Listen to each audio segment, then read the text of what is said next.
Greetings, friends! Happy New Year's to all of you. So in this video, I'll be sharing with all of you the latest fourth stimulus check news and information. Democratic lawmakers have a long to-do list to complete before the midterm elections, but their top priority remains to pass President Biden's Build Back Better plan as quickly as possible. Democrats will be making big changes to the bill. Friends, please make sure that you are subscribed to my channel and watch until the end of this video to learn how to enter my $100 Walmart gift card giveaway. Well, you would think when it comes to something like child care, the people advocating for the so-called BBB would want to make things better, not make them worse. Yet they have accomplished exactly that, made it actually worse, not better. You've heard about the reduced access and the increased cost. And of course, as working moms, when they can't find affordable child care, means they're not part of the labor force. And if there's one thing I hear from Texas employers, it's they can't find enough good people to perform the good, well-paying jobs that exist in this economy. And then there's the whole issue of inflation across the board. Not just inflation when it comes to child care costs, but inflation for literally everything from your gas to the food that you put on the table. Of course, these higher costs mean less choices for working families in Texas and elsewhere. And finally, let me just say that we're beginning to peel back some of the mystery of the Build Back Better or Build Back Broke bill when it comes to the actual score. The original score of $1.75 trillion was full of cliffs, stops, starts, and frankly, just a lot of budget gimmicks. Now that we know that if temporary programs like this one were passed and were continued as they are likely to be here in Washington, a temporary government program, as Ronald Reagan said, is the closest thing to eternal life here in Washington. It would literally be $5 trillion. So the bottom line is we can't afford it, and we don't need it, and we need... Congressional Democrats are getting back to work.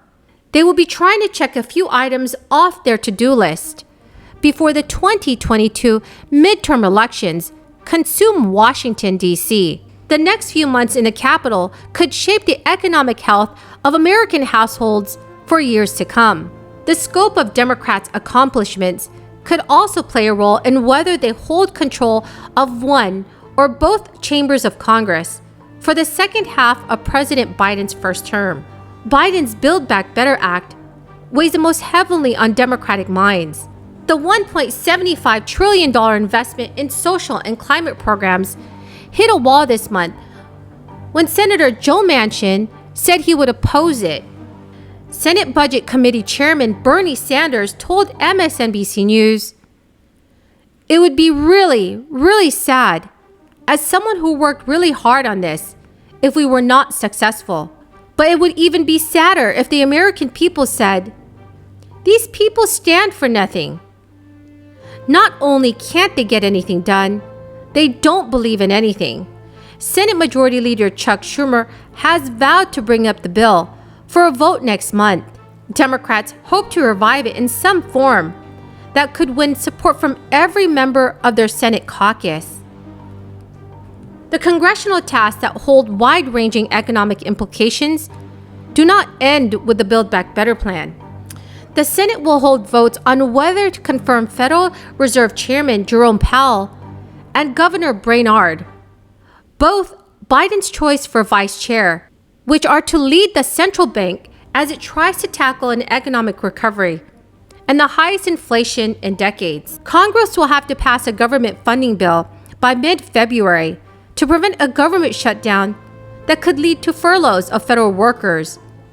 In addition to that, the Senate and the House will work to resolve disagreements on a bill that would pile $250 billion into research and development to catch up with Chinese investments in technology. The Democrats' legislative agenda also includes a bill that some in the party believe is the biggest priority of all. The party will try to pass voting rights legislation to counter restrictive bills introduced by state legislatures around our country. Election proposals stalled repeatedly last year as all Republicans opposed them, and at least 2 Democrats resisted efforts to bypass the filibuster. So friends, what are your thoughts on changing the voting rights bill? Please leave your thoughts in the comment section below. An expanded federal tax credit program that has paid millions of families up to $300 per child per month since the month of July of 2021 had been paused after Congress failed to pass the Build Back Better Act. But over in the state of Alaska, Republican Senator Lisa Murkowski said she is open to considering the expanded child tax credit if it advances as a standalone bill. Looking ahead to 2022, Lisa Murkowski said in a year-end interview that she expects Democrats to revive pieces of the Build Back Better as targeted initiatives. And as a whole, Murkowski stated she did not support the bill.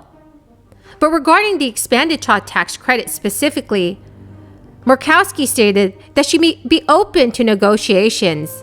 Also, she said in a statement, "If somebody wants to ask me to sit down with them and talk about it, is there a way that we could work on expanded child tax credit that we're going to be able to pay for and is going to be helping families?"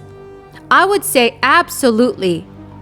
Let me sit down and talk and see what we can do. If President Biden's social spending bill is approved, American families will once again receive monthly infusions of the expanded credit in 2022. That means only joint filers earning less than $150,000 a year and heads of households making less than $112,500 will receive them. Parents that did not receive advanced child tax credits could receive up to $3,600 per child under the age of 6 when their tax returns are filed next year.